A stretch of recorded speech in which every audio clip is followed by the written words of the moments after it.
जोश जागल बा मन भइल पागल बा हमर भतरा तो हो दूसरे में लागल बा झूला के रसगुल्ला दुनु बह जाए तो का मजा मारो यार लइका रह जाए तो का मजा मारो यार लइका रह जाए जाता जाती हम सोई मेरे होई डेंजर जातिया तो खाली ले बही के फेरा में रहेला हीरा नतिया खाली ले बही के फेरा में रहेला हीरा नतिया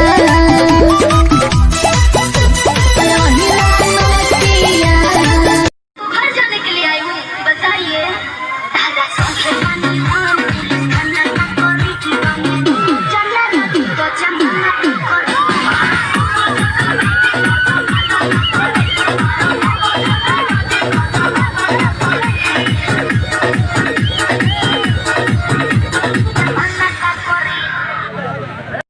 देखो क्या? मैं तुझको साफ साफ बोल रहा हूँ। हाँ वीडियो भी बना रहा हूँ। हाँ ड्राइवर साहब भी हैं और ये भाई साहब भी हैं।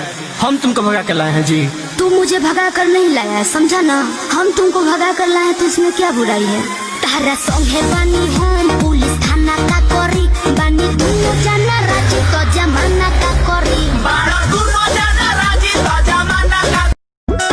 रखो जोनी से जिया उपास रचबू करब जवानी का नास रचबू। अरे काहे नहीं खबू